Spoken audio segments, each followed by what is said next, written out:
mbokk ngir daray Thiénaba TV du la rëcc bësal abonné bësal cloche bi ngir lépp nga mën koy am. bismillahi rahmaani rahim alhamdulillahi rabbil alamin wassalaatu wassalaamu ala ashrafil anbiyaai wal mursalin sayyidina wa mawlana muhammadin wa ala alihi wa sahbihi wa sallam. mbokki jullit yëpp ñu ngi leen di nuyu di leen ziyaara di jiital ci nuyoo bi kilifa jotaay bi muy Serigne Cheikh Amadou Seck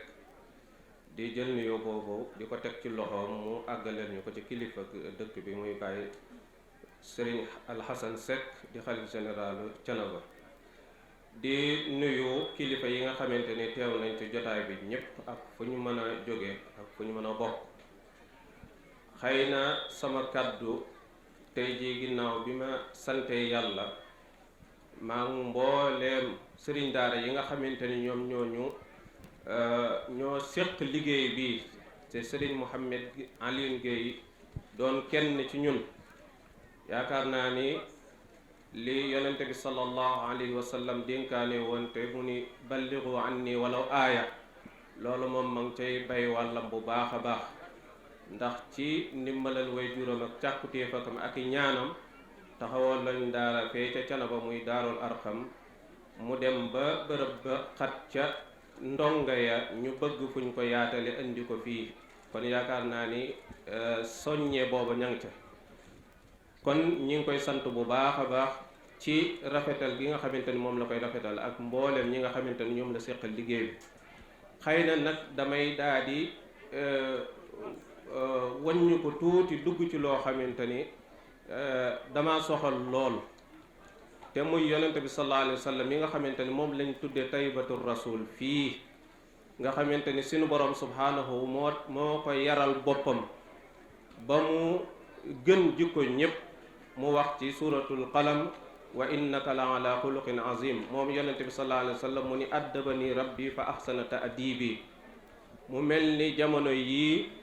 dafa am ñoo xamante ni adab boobu yi nga xamante ni moom la seen borom subhanahu wa taala yare yonente bi sallallahu alayhi wa sallam ba tax mu wàcce aayab alquran yoo xamante ni baama na ko ci alquran ay yoon te muy mbir yoo xamante ni yu am solo la mooy bañ a dugg ci 18 suñu borom subhanahu wa taala te moom mooy di dugg ci wàllu xaybu. loolu nag lu bari la ci seen jamono bii fi mu toll nii te loolu yonente bi sallallahu alayhi wa sallam yàlla da ko cee yaroon ni qul laa aqulu lakum indi xazainu allahi wala alamu alxayb wala aqulu lakum inni malak. maanaam man yoruma màngasey àddina yoruma alal judul jeex ba man cee fitnaal nit ñi ñu ma ciy topp ma leen di noggutu waaye tam xamuma xaybu waaye tam yorewuma doole joo xamante ni dama ciy noggutu nit ñi di leen ci fitnaal. nga gis ne yonente bi sallallahu alayhi wa sallam kon teel naa dégager ay responsabilités am en tant que koo xamante ni day waxal suñu borom subhanahu wa taala doonub yonent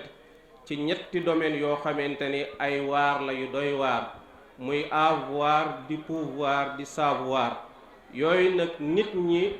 dañ cee mën a fitnaal seen moroomi doomu aadama tey loolu ku ca waroon a mën a fitnaal yaakaar naa ab yonente moo ci waroon a jiitu waaye yàlla nee na ko yooyu joxuma la ca dara.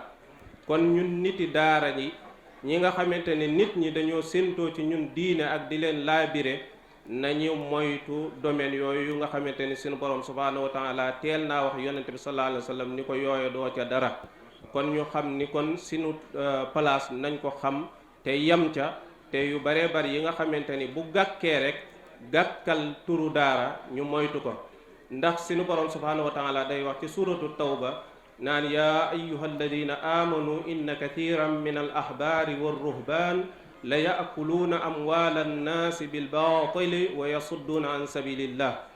maanaam dafa bokk ci saddu an sabilillah ngay def wala nga melokaan woo xamante ni wala nga yor attitude boo xamante ni ku la gis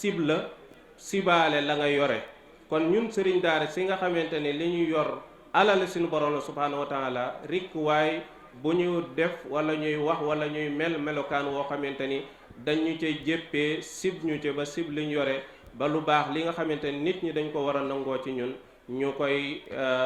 seexlu. kon daal kàddu yaakaar naa ne foofu lañ koy tënk di jéggulu ñépp nag di ñaan ñépp ñu àggale message bi